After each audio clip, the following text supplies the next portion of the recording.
السلام علیکم ورحمۃ اللہ وبرکاتہ۔ الحمدللہ رب العالمین، والصلاة والسلام علی سید الانبیاء واشرف المرسلین وعلی آلہ واصحابہ اجمعین، اما بعد فاعوذ باللہ من الشیطان الرجیم، بسم اللہ الرحمن الرحیم۔ ان اللہ وملائکتہ یصلون علی النبی یا ایہا الذین آمنوا صلوا علیہ وسلموا تسلیما، اللہم صلی علی سیدنا شفیعنا حبیبنا نبینا مولانا محمد وعلی آل سیدنا ومولانا محمد النبی الامی الذی قرنت البرکۃ بذاتہ ومحیاہ وتعطرت العوالم بطیب ذکرہ ورعیاہ۔ اللہ رب العزت کا فضل ہے، کرم ہے، اس نے ہم سبوں کو پیارے آقا حضور اکرم جناب محمد الرسول اللہ صلی اللہ علیہ وسلم کی مبارک امت میں پیدا فرمایا۔ کل ہم نے سنا تھا کہ اللہ تبارک و تعالیٰ نے ساری دنیا میں پیارے آقا صلی اللہ علیہ وسلم کے ذکر کو بلند کر دیا ہے۔ عرش پر بھی اللہ نے پیارے آقا کے نام کو لکھا، جنت میں بھی پیارے آقا کے نام کو اللہ نے لکھا، اور جب تک پیارے آقا صلی اللہ علیہ وسلم دنیا میں موجود تھے اللہ تعالیٰ پیارے آقا کا ذکر کراتا تھا، اور پیارے آقا کے بظاہر دنیا سے تشریف لے جانے کے بعد بھی اللہ تعالیٰ پیارے آقا کا ذکر کرتا ہے اور فرشتوں سے کراتا بھی ہے، اور قیامت تک پیارے آقا کا ذکر ہوتا رہے گا۔ قیامت کے روز بھی پیارے آقا صلی اللہ علیہ وسلم کا ذکر ہوگا، اور اللہ رب العزت پیارے آقا صلی اللہ علیہ وسلم کے ہی واسطے اور وسیلے سے تمام لوگوں کو اپنی نعمتیں بانٹتا ہے، اپنی نعمتیں تقسیم کرتا ہے، اور امت کے گناہ بھی اگر معاف ہوتے ہیں تو پیارے آقا صلی اللہ علیہ وسلم کے واسطے اور وسیلے سے ہی معاف ہوتے ہیں۔ لوگوں کو دل کو اگر سکون ملتا ہے تو پیارے آقا صلی اللہ علیہ وسلم کے نام سے اور پیارے آقا کے واسطے اور وسیلے سے ملتا ہے۔ حضرت آدم علیہ السلام بھی جب دنیا میں تشریف لائے، روایتوں میں آتا ہے کہ حضرت آدم علیہ السلام جب اس دنیا میں آئے تو آپ کو وحشت ہونے لگی، آپ کا دل بے چین ہونے لگا۔ اللہ رب العزت نے حضرت جبرائیل علیہ السلام کو حضرت آدم کے پاس بھیجا۔ حضرت جبرائیل علیہ السلام حضرت آدم کے پاس آتے ہیں اور ان کے پاس آ کر آذان دیتے ہیں۔ پہلے اللہ اکبر 4 مرتبہ کہتے ہیں، اور پھر اس کے بعد اشہد ان لا الہ الا اللہ کہتے ہیں، اس کے بعد اشہد ان محمد رسول اللہ کہتے ہیں۔ جیسے ہی حضرت آدم علیہ السلام پیارے آقا کے نام کو اذان میں سنتے ہیں، حضرت آدم علیہ السلام کی وحشت دور ہو جاتی ہے، اور حضرت آدم علیہ السلام کو اطمینان نصیب ہوتا ہے، سکون نصیب ہوتا ہے۔ معلوم یہ ہوا کہ پیارے آقا صلی اللہ علیہ وسلم ہی کے ذکر سے لوگوں کے دلوں کو بھی سکون اور اطمینان ملتا ہے۔ ایک روایت میں یہ بھی آتا ہے کہ حضرت علی رضی اللہ عنہ ایک مرتبہ مایوس بیٹھے ہوئے تھے، غم زدہ بیٹھے ہوئے تھے۔ پیارے آقا صلی اللہ علیہ وسلم ان کے پاس آتے ہیں اور کہتے ہیں کہ اے علی، کیا بات ہے کہ تم مایوس بیٹھے ہوئے ہو، رنجیدہ ہو، غمگین ہو؟ تم ایک کام کرو، کسی کو یہ کہو کہ تمہارے کان میں وہ اذان دے۔ تو حضرت علی ایک آدمی کو کہتے ہیں کہ میرے کان میں اذان دے۔ جیسے ہی وہ آدمی اذان دیتا ہے، اذان سنتے ہی حضرت علی کا وہ جو غم تھا وہ غم دور ہو جاتا ہے، اور ان کے دل کو سکون اور اطمینان نصیب ہو جاتا ہے۔ تو پیارے آقا صلی اللہ علیہ وسلم ہی کے نام سے اللہ رب العزت نے لوگوں کو سکون بھی عطا فرمایا، اور اللہ رب العزت پیارے آقا ہی کے واسطے اور وسیلے سے لوگوں کو تمام نعمتیں عطا کرتا ہے، لوگوں کے گناہوں کو بھی معاف کرتا ہے۔ حضرت آدم علیہ السلام کو جب اللہ رب العزت نے بنایا، جنت میں جب حضرت آدم علیہ السلام کو رکھا تو ان کے بیوی کے طور پر اللہ رب العزت نے حضرت حوا علیہ السلام کو پیدا فرمایا۔ جب حضرت آدم علیہ السلام حوا علیہ السلام سے ملنے کے لیے جاتے ہیں تو اللہ تعالیٰ فرماتا ہے کہ اے آدم، جب تم حوا علیہ السلام سے ملنا چاہتے ہو، حوا علیہ السلام سے تمہاری شادی ہم کراتے ہیں، نکاح کراتے ہیں، لیکن ہر نکاح کا ایک مہر ہوتا ہے۔ جب تم حوا علیہ السلام سے ملنا چاہتے ہو، ان سے نکاح کرنا چاہتے ہو، تو تمہارے نکاح کا مہر یہ ہے کہ تم محمد الرسول اللہ صلی اللہ علیہ وسلم پہ درود پڑھو۔ ان پر درود پڑھنا ہی تمہارا مہر ہے۔ جیسے ہی حضرت آدم علیہ السلام نے پیارے آقا پر درود پڑھا، وہ ان کا نکاح کا مہر بن گیا، اور پھر اس سے حضرت حوا علیہ السلام سے وہ ملتے ہیں، پھر ان کا نکاح ہوتا ہے، اور وہاں سے ان کی اولاد چل پڑتی ہے۔ اور پھر روایتوں میں آتا ہے کہ حضرت آدم علیہ السلام کو جو اللہ رب العزت نے جنت کے پھل کو کھانے سے منع کیا تھا، حضرت آدم نے اس کو کھا لیا۔ جب اللہ رب العزت نے آپ کو دنیا میں بھیج دیا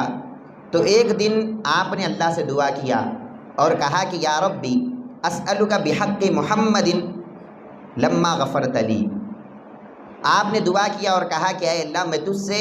حضرت محمد صلی اللہ علیہ وسلم کے واسطے اور وسیلے سے دعا کرتا ہوں کہ تو میری مغفرت فرما۔ جیسے ہی آپ نے یہ دعا کیا تو اللہ تعالیٰ نے ان سے پوچھا اور کہا کیف عرفت محمدا، اے آدم تم کیسے پہچانے کہ یہ محمد صلی اللہ علیہ وسلم یہ ایک بہت بابرکت شخصیت ہے، اور ان کا نام لے کر دعا کرنے سے میں تمہاری توبہ کو قبول کر لوں گا، یہ تم کو کیسے معلوم ہوا؟ حضرت آدم فرماتے ہیں لِأَنَّكَ لَمَّا خَلَقْتَنِي بِيَدِكَ وَنَفَخْتَ فِيَّ مِن رُّوحِكَ رَفَعْتُ رَأْسِي فَرَأَيْتُ عَلَىٰ قَوَائِمِ الْعَرْشِ مَكْتُوبٌ لَا إِلَٰهَ إِلَّا اللَّهُ مُحَمَّدٌ رَّسُولُ اللَّهِ۔ حضرت آدم فرماتے ہیں کہ اے اللہ، جب تو نے مجھے اپنے ہاتھوں سے پیدا کیا اور تو نے اپنی روح کو میرے اندر جب پھونکا تو میں نے اپنے چہرے کو اٹھایا تو میں نے دیکھا کہ تیرے عرش پر لکھا ہوا تھا لا الہ الا اللہ محمد رسول اللہ، فعلمت انک لم تضف الى اسمک الا احب الخلق الیک۔ پھر آپ فرماتے ہیں کہ اے اللہ، میں سمجھ گیا کہ جب تو حضرت محمد صلی اللہ علیہ وسلم کا نام تیرے نام کے ساتھ لکھ رہا ہے تو لہٰذا تو اسی کا نام اپنے ساتھ لکھے گا جس سے تو محبت کرتا ہے۔ میں سمجھ گیا کہ یہ ان سے تو بڑی محبت کرتا ہے، لہٰذا ان کے واسطے اور وسیلے سے میں تجھ سے دعا کرتا ہوں۔ اللہ رب العزت فرماتے ہیں صدقت یا آدم ولولا محمد ما خلقتک، اے آدم تم نے سچ کہا کہ یہ حضرت محمد صلی اللہ علیہ وسلم کا میرے پاس بہت بڑا مقام اور مرتبہ ہے، اگر یہ نہ ہوتے تو میں تم کو بھی پیدا نہیں کرتا۔ ہم نے تم کو پیدا کیا تو یہ ان کی وجہ سے پیدا کیا، ہم نے تم کو جنت میں رکھا تو یہ ان کے واسطے اور وسیلے سے رکھا، اور اب ہم تمہارے گناہ کو بھی معاف کر رہے ہیں تو ان کے واسطے اور وسیلے سے ہم تمہارے گناہ کو معاف کر رہے ہیں۔ پیارے آقا صلی اللہ علیہ وسلم کے دنیا میں آنے سے پہلے بھی لوگ پیارے آقا کے ذریعے سے، پیارے آقا کے وسیلے سے اللہ سے دعا کرتے تھے اور اللہ ان کی دعا کو قبول بھی کرتا تھا۔ پرانے امتیوں کے بارے میں قرآن میں یہ واقعہ آتا ہے کہ پرانے جتنے بھی یہودیاں تھے، جب وہ کسی جنگ پر جاتے تو اللہ رب العزت سے دعا کرتے اور کہتے کہ اے اللہ، ہم نے اپنی کتاب میں ایک آخری نبی کے بارے میں کچھ پڑھا ہے کہ آخر میں تیرے ایک نبی آنے والے ہیں جن کا تیرے پاس بہت بڑا مقام ہے، جن کا تیرے پاس بہت بڑا مرتبہ ہے۔ اے اللہ، ہم اس آخری نبی کے واسطے اور وسیلے سے تجھ سے دعا کرتے ہیں کہ تو ہمیں جنگ میں فتح عطا فرما۔ جیسے ہی یہودی یہ دعا کرتے، اللہ رب العزت ان کو جنگ میں فتح عطا فرماتا۔ اور پھر ایک روایت میں یہ بھی آتا ہے کہ بنی قریظہ اور بنی نذیر یہ جو دو قبیلے تھے، ان دو قبیلوں کو، اوس اور خزرج یہ دو قبیلے ہیں، ان سے مقابلہ ہوتا رہتا تھا، ان سے ہمیشہ ان دو قبیلوں کی جنگیں چلتی رہتی تھی۔ تو بنی قریظہ اور بنی نذیر اللہ رب العزت سے دعا کرتے اور کہتے کہ اے اللہ، ہم تجھ سے وہ آخری پیغمبر جو آنے والے ہیں حضرت محمد صلی اللہ علیہ وسلم، ان کے واسطے سے دعا کرتے ہیں کہ تو ان کی وجہ سے ہم کو جنگ میں فتح عطا فرما۔ جیسے ہی وہ پیارے آقا کے واسطے اور وسیلے سے دعا کرتے، اللہ رب العزت ان کو جنگ میں فتح عطا فرما دیتا اور وہ جنگ جیت جاتے۔ تو پیارے آقا کے دنیا میں تشریف لانے سے پہلے بھی لوگ پیارے آقا کے واسطے اور وسیلے سے اللہ سے دعا کرتے تھے اور اللہ رب العزت ان کی دعا کو قبول بھی فرماتا تھا۔ اور پھر پیارے آقا صلی اللہ علیہ وسلم کے دنیا میں آنے کے بعد بھی لوگ پیارے آقا کے واسطے سے دعا کرتے تھے اور اللہ آپ کی دعا کو قبول کرتا تھا، لوگوں کی دعا کو اللہ قبول کر لیتا تھا۔ پیارے آقا صلی اللہ علیہ وسلم ابھی بچپن کا زمانہ پیارے آقا کا تھا، پھر چھوٹے سے بچے تھے۔ روایتوں میں آتا ہے کہ مکے میں قحط پڑ گیا، بارش نہیں ہو رہی تھی۔ پیارے آقا کے جو چاچا ہیں ابو طالب، وہ پیارے آقا کا ہاتھ پکڑتے ہیں، پیارے آقا چھوٹے سے بچے تھے، پیارے آقا کا ہاتھ پکڑ کر خانہ کعبہ کے صحن میں لے کر آتے ہیں اور ان کا ہاتھ پکڑ کر اللہ رب العزت سے کہتے ہیں کہ اے اللہ، یہ جو خوبصورت بچہ ہے، یہ جو حسین بچہ ہے، میں اس بچے کے وسیلے سے تجھ سے دعا کرتا ہوں کہ تو بارش کو نازل فرما۔ جیسے ہی وہ اس طرح دعا کیے، روایتوں میں آتا ہے کہ اللہ رب العزت نے بارش کو نازل کیا، اور تمام مکے والے جو قحط سے پریشان تھے، اللہ تبارک و تعالیٰ نے بارش کو نازل کر کے ان کی مدد کیا اور ان کو سکون اللہ رب العزت نے عطا فرمایا۔ اور پھر اس کے بعد پیارے آقا صلی اللہ علیہ وسلم کے زمانے میں ایک صحابی تھے جو اندھے تھے، نابینا تھے۔ وہ صحابی پیارے آقا کے پاس آ کر کہتے ہیں، یا رسول اللہ صلی اللہ علیہ وسلم، میں اندھا ہوں، لوگ میرا مذاق اڑاتے ہیں، میں نابینا ہوں، لوگ مجھے ستاتے ہیں، لہٰذا آپ دعا کیجئے کہ اللہ تعالیٰ مجھے آنکھیں دے دے، اللہ تعالیٰ مجھے دیکھنے کی طاقت دے دے، آپ دعا کیجئے۔ پیارے آقا صلی اللہ علیہ وسلم فرماتے ہیں کہ اے صحابی، میں دعا کرنے سے اچھا یہ ہے کہ میں تجھے دعا سکھاتا ہوں، تو خود گھر کو جا کر یہ دعا کر لے۔ پیارے آقا ان کو دعا سکھاتے ہیں، اور وہ صحابی گھر کو جا کے دعا کرتے ہیں اور کہتے ہیں کہ اے اللہ، میں تجھ سے پیارے نبی صلی اللہ علیہ وسلم کے واسطے اور وسیلے سے دعا کرتا ہوں، اور پیارے نبی کے واسطے اور وسیلے سے تیری طرف متوجہ ہوتا ہوں کہ تو میری حاجت کو پورا فرما، مجھے آنکھیں عطا فرما۔ جیسے ہی وہ صحابی پیارے آقا کے واسطے سے دعا کرتے ہیں، اللہ تعالیٰ ان کی دعا کو قبول کر لیتا ہے اور ان کو آنکھیں عطا فرما دیتا ہے۔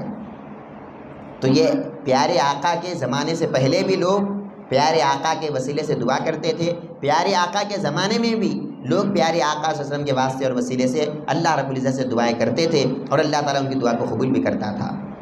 صرف اندھوں کو بینائی عطا نہیں ہوتی، بلکہ پیارے آقا صلی اللہ علیہ وسلم کا نام لے کر جب دعا کیا جاتا، اللہ رب العزت مردوں کو بھی زندہ کر دیا کرتا۔ روایتوں میں آتا ہے کہ ایک بوڑھی عورت تھی جو ہجرت کر کے مدینے کو تشریف لائی، پیارے آقا صلی اللہ علیہ وسلم کے پاس تشریف لائی۔ اس بوڑھی عورت کا ایک نوجوان بیٹا تھا، جیسے ہی وہ مدینے کو آتے ہیں، وہ نوجوان بیٹے کا انتقال ہو جاتا ہے، وہ مر جاتا ہے۔ ایک صحابی وہاں پر موجود تھے، وہ کیا کرتے ہیں، حضرت انس رضی اللہ عنہ غالباً وہ اس نوجوان لڑکے کے چہرے پہ کپڑا ڈھانپ دیتے ہیں۔ وہ بوڑھی عورت کہتی ہے کہ کیا میرا بیٹا مر گیا، کیا میرے بیٹے کا انتقال ہو گیا؟ تو آپ فرماتے ہیں کہ ہاں اے بوڑھی عورت، تیرے بیٹے کا انتقال ہو گیا۔ جیسے ہی اس نے یہ سنا، فوراً اللہ سے دعا کرتی ہے وہ بوڑھی عورت، اور کہتی ہے کہ اے اللہ، میں نے تیرے دین کی محبت میں ہجرت کیا، میں تیرے پیارے نبی صلی اللہ علیہ وسلم سے ملنے کے لیے، تیرے پیارے نبی کے دین کو قبول کر کر میں یہاں پر ہجرت کر کے آئی ہوں، اور مجھے یقین ہے کہ جو پیارے آقا کے واسطے اور وسیلے سے دعا کرتا ہے تو اسے کبھی مصیبت میں مبتلا نہیں کرتا۔ اے اللہ، میں تجھ سے دعا کرتی ہوں کہ میرے بیٹے کو زندہ کر دے، مجھ پر یہ مصیبت کو نازل نہ کرنا۔ پیارے آقا کے نام کے وسیلہ لے کر جیسے ہی اس نے دعا کیا، روایتوں میں آتا ہے کہ وہ نوجوان لڑکا جو مر چکا تھا، جس کے منہ پہ کپڑا ڈال چکے تھے، وہ زندہ ہو گیا، اور اپنے منہ پر سے اس نے کپڑے کو ہٹایا اور کھایا پیا۔ جب تک وہ بوڑھی عورت زندہ تھی، اس کا بیٹا بھی زندہ تھا، اللہ رب العزت نے اس کو پھر موت عطا نہیں کیا۔ بعد میں وہ بوڑھی عورت کے مرنے کے بعد پھر وہ لڑکا مرتا ہے۔ پتہ چلا کہ پیارے آقا صلی اللہ علیہ وسلم کے واسطے اور وسیلے سے اللہ تبارک و تعالیٰ لوگوں کو زندگیاں بھی عطا کرتا ہے۔ اور پھر ایک روایت میں آتا ہے کہ پیارے آقا صلی اللہ علیہ وسلم کے وصال اقدس کے بعد بھی جو لوگ پیارے آقا کے واسطے اور وسیلے سے دعا کرتے ہیں، اللہ ان کی دعا قبول فرماتا ہے۔ حضرت عائشہ صدیقہ رضی اللہ عنہ کے پاس چند لوگ آتے ہیں اور کہتے ہیں کہ امی جان، مدینے میں قحط پڑ چکا ہے، پیارے آقا کا وصال ہو چکا، انتقال ہو چکا۔ حضرت عائشہ کے پاس آ کر کہہ رہے ہیں کہ اے امی جان، مدینے میں قحط پڑ چکا ہے، ہم کیا کریں، اللہ رب العزت سے کیسے دعا کریں، بارش کے لیے دعا کرنا ہے۔ حضرت عائشہ صدیقہ فرماتی ہیں کہ اے لوگو، جاؤ اور مدینے میں سرکار دو عالم صلی اللہ علیہ وسلم کا جو مبارک گنبد ہے، اس گنبد کی ایک کھڑکی کو کھول دو، اس طرح کھولو کہ اس گنبد کے اور اللہ رب العزت کے پہلے آسمان کے برابر کوئی دوسری چیز نہ ہو، یعنی اوپر کی کھڑکی کو تھوڑا سا کھول دو۔ جیسے ہی لوگ گئے اور مزار مبارک کی کھڑکی کو جیسے ہی کھولا لوگوں نے، وہ کھولنے کی دیر تھی کہ بارش ہونے لگی۔ اتنی زور سے بارش ہوئی، اتنی زور سے بارش ہوئی کہ پھر لوگ آ کر شکایت کرنے لگے کہ امی جان، بارش زیادہ ہو گئی، زیادہ بارش ہونے کی وجہ سے اب لوگ برباد ہو رہے ہیں اور لوگ ڈوب کر مر رہے ہیں۔ پھر حضرت عائشہ فرماتی ہے کہ ٹھیک ہے، جس کھڑکی کو تم نے کھولا تھا، جس کی وجہ سے بارش ہو رہی تھی، جاؤ اس کھڑکی کو بند کر دو، اللہ رب العزت بارش کو بھی روک دے گا۔ جیسے ہی لوگوں نے کھڑکی کو بند کر دیا، اللہ رب العزت نے بارش کو روک دیا۔ تو یہ پیارے آقا کے واسطے اور وسیلے سے، پیارے آقا کے وصال اور انتقال کے بعد بھی اللہ تعالیٰ ان کے ذریعے سے لوگوں پر رحم کرتا ہے، کرم کرتا ہے، اور لوگوں کو اللہ رب العزت بارش سے نوازتا ہے۔ اور پھر ایک روایت میں آتا ہے، پیارے آقا صلی اللہ علیہ وسلم کے وصال اقدس کے بعد ایک اعرابی ایک گاؤں والا پیارے آقا صلی اللہ علیہ وسلم کے پاس آتا ہے، قبر مبارک کے پاس آتا ہے، پیارے آقا کا وصال ہو چکا ہے، 3 دن گزر چکے ہیں۔ وہ ایک گاؤں والے صحابی ہے، آ کر کہتے ہیں کہ یا رسول اللہ صلی اللہ علیہ وسلم، سب سے پہلے تو سلام کرتے ہیں، السلام علیکم یا رسول اللہ، اور اس کے بعد کہتے ہیں کہ یا رسول اللہ، ہم نے قرآن میں پڑھا ہے کہ اللہ تعالیٰ نے فرمایا کہ اگر تم سے کچھ گناہ ہو جائے تو رسول اللہ صلی اللہ علیہ وسلم کی بارگاہ میں آؤ، یہ رسول تمہارے لیے دعا کریں گے تو اللہ تم کو معاف کر دے گا۔ مجھ سے کچھ گناہ ہو گیا ہے، میں اس کو معاف کرانے کے لیے آپ کے پاس آیا ہوں، لیکن یہ کیا ہے، میرے آنے سے پہلے آپ کا وصال ہو گیا، اب میرے گناہ کو کون معاف کرے گا؟ پھر اس کے بعد وہ صحابی اشعار پڑھتے ہیں اور کہتے ہیں یا خیر من دفنت فی الترب آدمہ فطاب من طیبہن القاء والعکم نفسی فداء لقبر انت ساکنہ فیہ العفاف وفیہ الجود والکرم۔ وہ اعرابی صحابی کہتے ہیں کہ اے بہترین دفن ہونے والے، اے بہترین مٹی میں دفن ہونے والے، اے پیارے آقا، اے بہت بڑے مقام والے نبی، آپ کے ہونے کی وجہ سے اللہ رب العزت نے سارے صحراؤں کو آباد کر دیا، سارے ٹیلوں کو اللہ رب العزت نے خوشگوار کر دیا، میری جان آپ کے قبر پر فدا ہو جہاں پر آپ مدفون ہیں، جہاں پر آپ سکون اختیار کیے ہوئے ہیں، جس قبر میں عفاف ہے، جود ہے، کرم ہے، آپ لوگوں کو بخشنے والے ہیں۔ یا رسول اللہ، اب میں کیسے اللہ سے دعا کروں، آپ دنیا سے چلے گئے ہیں۔ جب وہ اعرابی رو رو کر وہاں سے چلا گیا، یہ روایت کرنے والے صحابی کا نام عتبی ہے، وہ کہتے ہیں کہ میں پیارے آقا کے مزار اقدس کے پاس سو رہا تھا، پیارے آقا میرے خواب میں تشریف لائے اور کہنے لگے کہ اے صحابی جاؤ اور اس اعرابی کو کہہ دو کہ جب وہ میرے پاس آ کر رو رہا تھا اپنے گناہوں کی وجہ سے، اس کو جا کر خوشخبری سنا دو کہ میں نے اس کے لیے اللہ سے دعا بھی کر دیا ہے اور اللہ نے اس کے گناہ کو معاف بھی کر دیا ہے۔ تو پیارے آقا صلی اللہ علیہ وسلم کے وصال اقدس کے بعد بھی پیارے آقا کا کرم جاری ہے۔ پیارے آقا کے پیدا ہونے سے پہلے بھی پیارے آقا کے وسیلے سے اللہ گناہوں کو معاف کرتا تھا، لوگوں پر اپنی نعمتوں کو اور برکتوں کو برساتا تھا۔ پیارے آقا کے زندگی میں بھی لوگوں کو اللہ رب العزت پیارے آقا کے واسطے اور وسیلے سے نعمتیں بخشتا تھا اور ان کے گناہوں کو معاف کرتا تھا، اور پیارے آقا کے وصال اقدس کے بعد بھی اللہ رب العزت پیارے آقا ہی کے واسطے اور وسیلے سے لوگوں کے گناہوں کو معاف کرتا ہے اور لوگوں کو نعمتیں اور برکتیں عطا کرتا ہے۔ تو لہٰذا ہم کو بھی چاہیے کہ ہم پیارے آقا صلی اللہ علیہ وسلم کے واسطے اور وسیلے سے ہر دعا مانگے۔ اللہ رب العزت اس دعا کو کبھی رد نہیں کرتا جس دعا میں پیارے آقا کا نام لیا جاتا ہے، جس دعا میں درود شریف پڑھا جاتا ہے، جس دعا میں پیارے آقا کا ذکر کیا جاتا ہے، اللہ تعالیٰ اس مبارک ذکر کے واسطے اور وسیلے سے اس دعا کو رد نہیں کرتا بلکہ اس دعا کو قبول کرتا ہے۔ حضرت عمر رضی اللہ عنہ فرماتے ہیں کہ جب تک کسی دعا میں پیارے آقا پر درود نہیں پڑھتے ہیں، اس دعا کو اللہ رب العزت آسمان اور زمین کے بیچ میں لٹکا کر رکھتا ہے، اس دعا کو اللہ قبول نہیں کرتا۔ اگر اس دعا میں درود شریف کو پڑھا جاتا ہے، پیارے آقا کا نام لیا جاتا ہے، تو جیسے ہی پیارے آقا کا نام لیا جاتا ہے، اللہ تعالیٰ فوراً اس دعا کو قبول کر لیتا ہے۔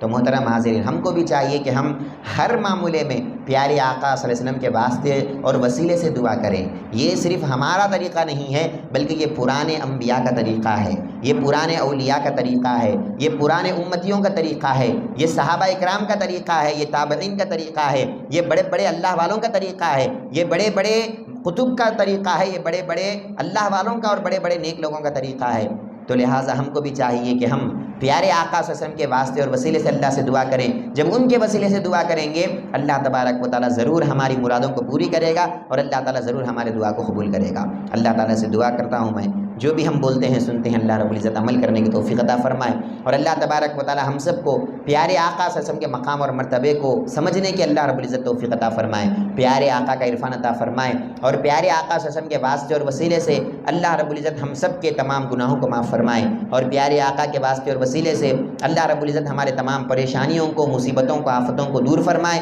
اور پیارے آقا کے وسیلے سے اللہ رب العزت ہمارے رزق میں برکت عطا فرمائے، اور اللہ رب العزت ہماری زندگیوں میں برکتوں کو، رحمتوں کو نازل فرمائے۔ وما علینا الا